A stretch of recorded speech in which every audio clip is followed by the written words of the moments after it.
संपन्न हुई। सभी सम्मानित मंत्रियों द्वारा, मुख्यमंत्री जी द्वारा जो दिल्ली में हैबिटेट सेंटर में जो हमारा मध्य प्रदेश का सुशासन विकास रिपोर्ट पेश की थी, उसकी बधाई दी गई। और शायद पहली बार कोई हिंदुस्तान में प्रांत है जिसने अपनी रिपोर्ट दिल्ली में सार्वजनिक की है। अच्छी बात ये थी, सभी केंद्रीय मंत्रियों के साथ साथ उसमें हमारे आर्थिक विशेषज्ञ भी वहां पर थे।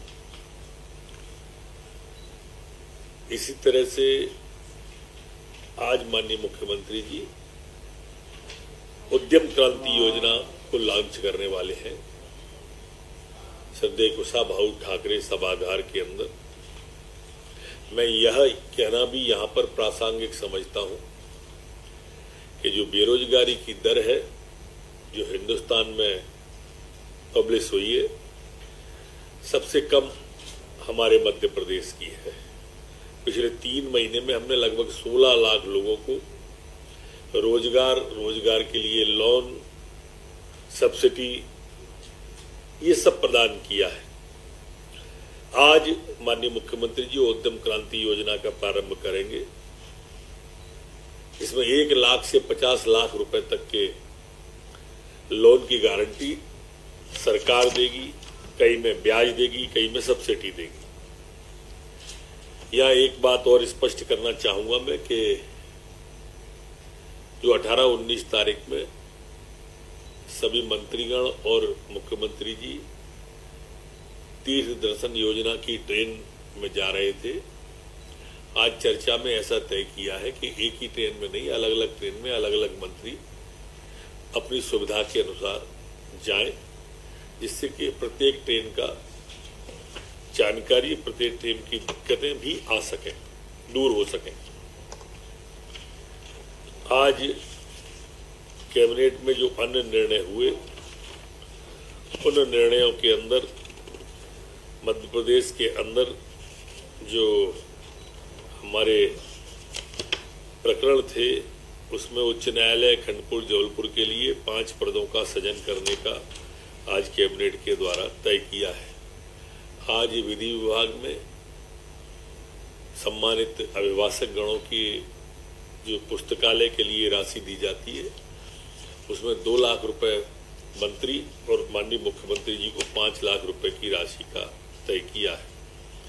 आज एक बड़ा निर्णय प्रदेश में कार्यरत क्षेत्रीय ग्रामीण विकास बैंकों के लिए अंश पूंजी और राज्यांश की हिस्सेदारी देने का भी तय किया है, जिससे हमारी जो क्षेत्रीय ग्रामीण बैंक है, जिनकी 1172 शाखाएं ग्रामीण क्षेत्र में, अर्ध क्षेत्र में कार्यरत हैं, उनमें क्रांतिकारी परिवर्तन होगा और ये पुनर्जीकरण इनका हो जाएगा। इसके लिए महत्वपूर्ण आज निर्णय लिया गया है। एक अन्य निर्णय में मध्य प्रदेश के 5 नवीन औद्योगिक क्षेत्रों की स्थापना का आज प्रशासकीय अनुमोदन कैबिनेट के द्वारा किया गया है।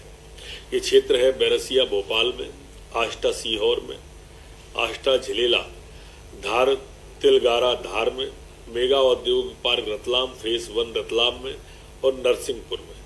ये 5 जो क्षेत्र हैं, इसमें 32,000 करोड़ से अधिक का निवेश होने की संभावना है और 38,450 व्यक्तियों को प्रत्यक्ष अथवा अप्रत्यक्ष इसमें रोजगार मिलेगा। इसी तरह का एक बड़ा निर्णय जो कि हमारा अपने आप में क्रांतिकारी निर्णय ही कहलाएगा, ये हमारा उज्जैन विक्रम उद्योगपुरी उज्जैन में मेडिकल डिवाइसेस पार्क का खोलने का आज कैबिनेट के द्वारा तय किया है। एक नई क्रांति इससे औद्योगिक क्षेत्र में आएगी। ये 360 एकड़ का उज्जैन देवास के बीच में बनेगा और देश का सबसे बड़ा होगा। अभी तक इतना बड़ा देश के अंदर और दूसरा है नहीं, जो हमारा मध्य प्रदेश के अंदर इंदौर और देवास के अंदर एक्सपोर्ट हमारा बन रहा है। 40,000 करोड़ का लगभग इसमें निवेश आने की संभावना है। ये मेडिकल डिवाइस पार्क कहलाएगा। मध्य प्रदेश की कैबिनेट के द्वारा आज पुनर्घनत्वीकरण नीति 2022 को लागू करने का भी तय किया है। इसमें काफी इसको सरलीकरण भी किया है, जिससे कि हमारे शासकीय ऑफिस भी नए बन सकेंगे, भूखंड भी वो अकेली बिल्डिंग नहीं, भूखंड भी निकाल सकेगा। एक अन्य निर्णय में नगरीय निकायों में प्रचलित फायर सर्विसेज योजना को निरंतर रखने का और पुरानी 10 साल से अधिक की जो गाड़ियां हैं हटाने का और नई फायर ब्रिगेड खरीदने का भी निर्णय लिया है। किसानों के क्षेत्र में आज मंदसौर जिले के कयामपुर में सूक्ष्म उद्वहन बृहद सिंचाई परियोजना, जिसकी लागत 2,374 करोड़ है और जिसकी सिंचाई क्षमता 1,12,000 हेक्टेयर रबी सिंचाई हेतु प्रशासकीय स्वीकृति कैबिनेट के द्वारा प्रदान की गई है। परियोजना से सीतामऊ और मंदसौर तहसील के 252 ग्रामों को 1,12,000 हेक्टेयर भूमि में पाइपलाइन से सिंचाई, सूक्ष्म स्प्रिंकलर से सिंचाई करने का आज कैबिनेट ने अनुमोदन किया है। एक दूसरी योजना में ताकाजी सूक्ष्म मध्यम सिंचाई योजना को भी प्रशासकीय स्वीकृति दी है।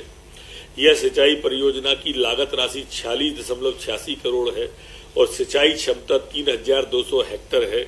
इसको भी भूमिगत पाइपलाइन के लिए स्प्रिंकलर की सुविधा से इसको देने का आज कैबिनेट के द्वारा तय किया है। एक लामटा पाइप एरीगेशन नेटवर्क होज सिस्टम परियोजना को भी सिंचाई की स्वीकृति को आज कैबिनेट के द्वारा दी गई है। इसकी लागत राशि 146.50 करोड़ और इसकी सिंचाई की जो क्षमता है वो 9,630 हेक्टेयर में, इसको भी प्रशासकीय स्वीकृति दी है। तो 55 ग्रामों को इसका लाभ प्राप्त होगा बालाघाट जिले में।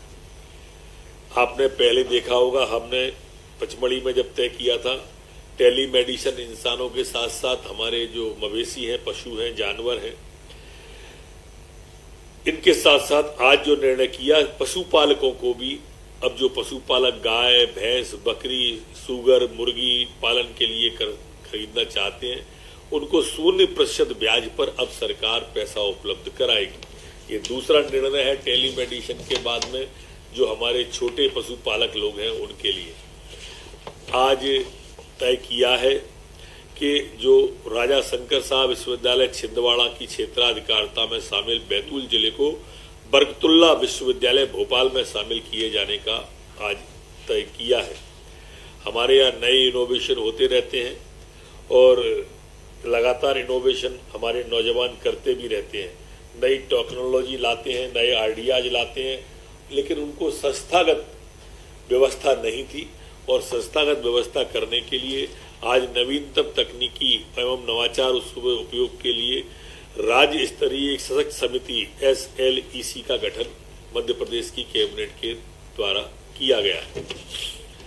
मंत्रिपरिषद द्वारा आज कन्या विवाह योजना और कन्या निकाह योजना ये करने के लिए आज 55,000 रुपए की राशि स्वीकृत करने का तय किया है। इसमें 6,000 रुपए सामूहिक विवाह कार्यक्रम के लिए, 11,000 हमारी बेटी के हाथ में नगद देने के लिए, बची हुई 35,000 की राशि की सामग्री और सामग्री भी दी, जैसा मुख्यमंत्री जी ने कहा है, गुणवत्तापूर्ण हो, इसके लिए एक वहां के प्रबुद्ध जनों की समिति, प्रशासन की समिति दोनों एक साथ इस खरीदी काम को करें, ऐसा मध्य प्रदेश की कैबिनेट के द्वारा तय किया है।